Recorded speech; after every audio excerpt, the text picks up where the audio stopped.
Hello दोस्तों, नमस्कार। Welcome back to Curious Sharif the daily dose of Indian football. तो सबसे पहले बात करनी है इंडियन प्लेयरों की। जो आईएसएल में सैलरी है वो हम सबको पता है कि one of the main reason और one of the main hurdle है कि भाई हमारे प्लेयर क्यों आउटसाइड इंडिया जाके किसी और कम्पिटिटिव यूरोपियन या फिर एशियन लीग में नहीं खेलते। No doubt quality is another aspect also कि भाई हमारे प्लेयर क्या उतने क्वालिटी के हैं, बट वहाँ की जो हम ये नहीं बोल रहे कि टॉप लीग्स, बट वहाँ की जो लोअर डिवीजन या फिर जो बाकी कंट्रीज की लीग्स है वहाँ पे भी वो क्यों नहीं जाते, क्योंकि यहाँ पे ही उनको इतना ज़्यादा सैलरी मिल रहा है। तो भाई कोई क्यों यहाँ पे बाहर जाके कम सैलरी में यहाँ पे काम करना चाहेगा? ऑब्वियसली भाई अगर अच्छा ऑफर होगा तभी वो जाना चाहेगा। But this problem must address by the league organisers, FSDL and clubs, because इससे भाई कहीं ना कि इंडियन फुटबॉल की जो क्वालिटी है एंड प्लेयर डेवलपमेंट है उसको काफ़ी अच्छा खासा यहाँ पे इफेक्ट हो रहा है। हमारे प्लेयर और ज़्यादा कम्पिटेटिव स्ट्रक्चर में खेल नहीं पाते हैं। इवेंचुअली हम देखते हैं कि यहाँ पे जब वो एएफसी लेवल पे क्लब कंपटीशन खेलते हैं या फिर एएफसी लेवल पे इंटरनेशनल मैचेस खेलते हैं तो स्ट्रगल करते हैं। तो इसका one of the possible solution obviously यहाँ पे at the moment salary cap तो ज़रूर है, but as we all know कि किस तरह से भाई क्लब उनको बाईपास करके यहाँ पे प्लेयरों को सैलरी देते हैं। एंड ऑस्ट्रेलिया की जो ए लीग है उसका भी हमारी तरह सिमिलर सा यू कैन से की मॉडल है। एंड रिसेंटली वहाँ पे भाई वो 2026-27 सीजन से एक हार्ड सैलरी कैप लाने वाले हैं। Eight the moment Australian A league में जो सैलरी कैप है वो इस तरह से कि 2.5 मिलियन ऑस्ट्रेलियन डॉलर, एंड उसमें काफ़ी सारे एक्सेप्शन दे रखे हैं। जैसे हमारे यहाँ पे कि भाई 18 करोड़ का आपका सैलरी कैप है, लेकिन उसमें आप 2 मार्की प्लेयर साइन कर सकते हो, एक्सेप्शन सारी चीज़ें। तो वो अब यहाँ पे आने वाले सालों में 3 million Australian dollar with hard salary cap की, जहाँ पे भाई कोई एक्सेप्शन नहीं, सिर्फ एक ही प्लेयर आप आउटसाइड सैलरी कैप रख सकते हो। And there are other things जो इन्वॉल्व करना चाहते हैं ताकि जो ये clubs every year making losses उसको भाई यहाँ पे कहीं ना कहीं कट डाउन किया जाए एंड लीग को सस्टेनेबल बनाया जाए। I think ISL clubs and FSDL also you can say कि work in that direction to reduce the losses of club, because हम ये भी सुनते रहते हैं कि भाई every ISL club is losing money.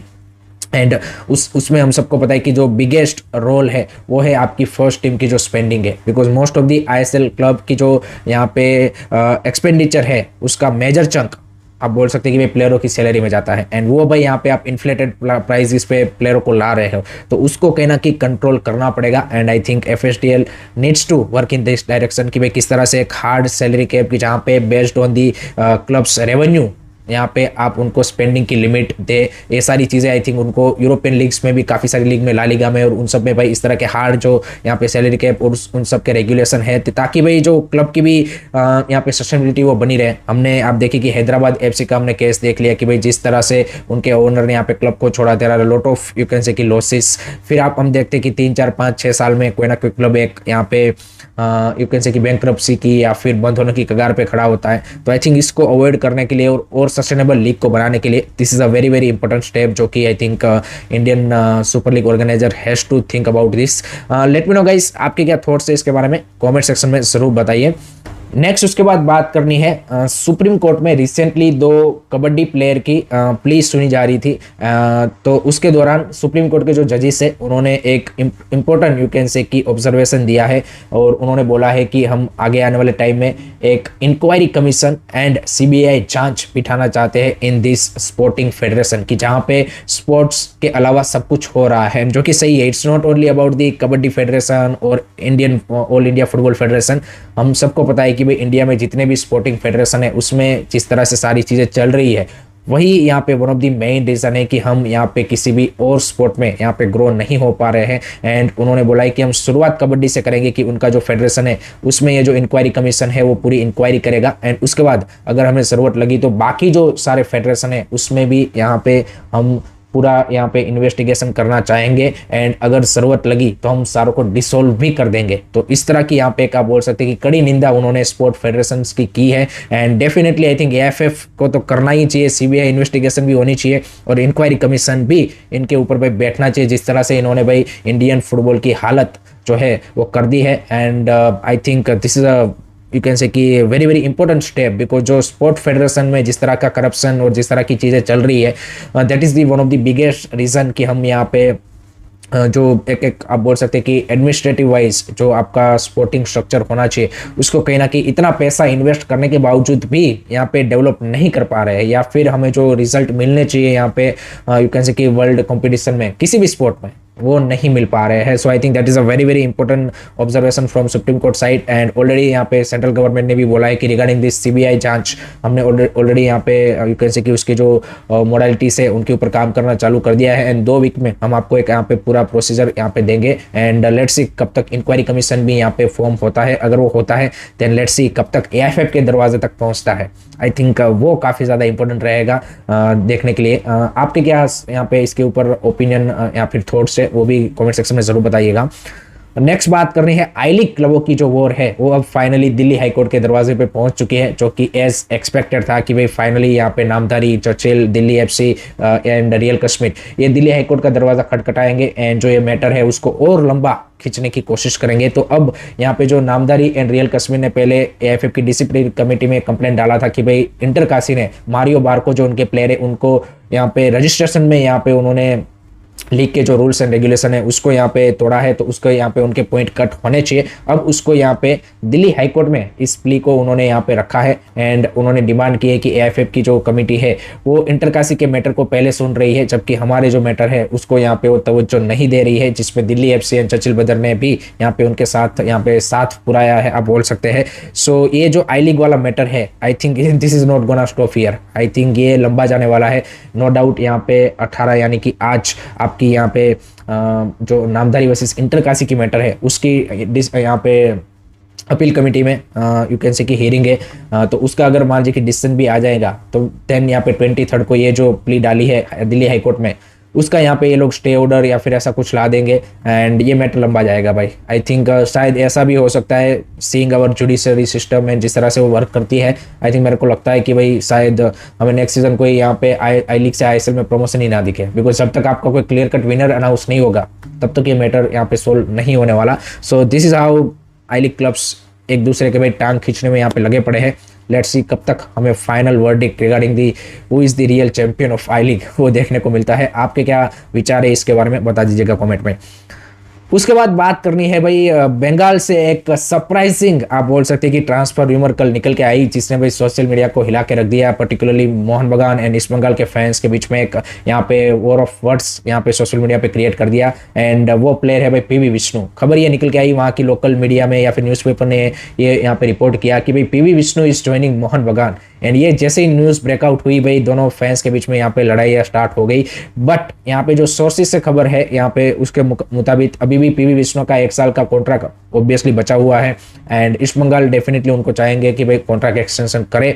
But अगर पीवी विष्णु जाना चाहता है जैसे अनवर अली मोहन बगान छोड़ के जाना चाहता था and eventually goes to East Bengal, उस तरह से अगर पीवी विष्णु जाना चाहता है then it might be possible। And Mohan बगान के पॉइंट ऑफ व्यू से भी देखें तो मेरे को नहीं लगता कि पीवी विष्णु जैसे साइनिंग की एज सच अभी उनके पास, क्योंकि 3 अच्छे विंगर है लिस्टन कोलासो, मनवीर एंड यहाँ पे यू कैन से कि आसिफ कुरुनियान। बट ये एक विंगर की र्यूमर्स आप आ रही है, अगर आप नोटिस करेंगे इससे पहले पार्थिव गोगोई की र्यूमर आई, अब पीवी विष्णु की आई। So may be they are looking for a one Indian winger, ये पॉसिबिलिटीज हो सकती है। बट अभी तो ये रूमर्स के ही कैटेगरी में हम डालेंगे, ऐसा नहीं है कि भाई डील डन हो चुके हैं या फिर कंप्लीट हो चुके हैं, ऐसा कुछ नहीं हुआ है। उसके बाद नेक्स्ट बात करनी है भाई कैम्बोडियन क्लब ने भाई यहाँ पे हिस्ट्री क्रिएट कर दी है एंड एक स्मॉल बजट एक छोटी सी टीम के साथ भाई उन्होंने एएफसी चैलेंज लीग के फाइनल में अपनी जगह पक्की कर ली है। कल उन्होंने इंडोनेशियन क्लब मदुरा यूनाइटेड को भाई यहाँ पे सेकंड लेग में 3-3 से ड्रॉ करके एंड एग्रीगेट पे 6-3 से हरा के फाइनल में अपनी जगह पक्की कर ली है, जहाँ पे वो टेक ऑन करेंगे तुर्कमेनिस्तान क्लब एफसी अर्कादाग। एंड एक उनके लिए अच्छी बात यह भी है कि वो उनके होम पे फाइनल खेला जाएगा। So this is a big achievement for a club from Cambodia की जो भाई एक यहाँ पे इतने छोटे बेस के साथ एएफसी कंपटीशन में भी अपने झंडे गाड़ रहा है। एंड हमारे जो आईएसएल क्लब है वो एएफसी में जाके भाई हर वक्त हमारी जो नाक है वो कटवा रहे हैं। So I think again ISL clubs needs to look this Turkmenistan club की, जहाँ पे ऑल तुर्कमेनिस्तान प्लेयर के साथ वो चैलेंज लीग फाइनल खेल रहे हैं। This Cambodian club with small budget reaching into the AFC challenge league final, जहाँ पे वो इंडोनेशिया जैसे इंडोनेशियन लीग के क्लब को बीट कर रहे हैं। हमने देखा Lion City Sailors from Singapore reaching into the ACL2 final. सो ये भाई छोटे छोटे कंट्रीज के यहाँ पे छोटी लीगों के छोटे club with small budget reaching into the AFC Cup final is a great achievement, and that is the beauty of, you can say कि the continental club competition. But unfortunately हमारे जो ISL club है वो यहाँ पे इन सारी चीज़ों में भाई हमारी जैसे नेशनल टीम यहाँ पे पीछे है उसी तरह से पीछे है. So that is the unfortunate part.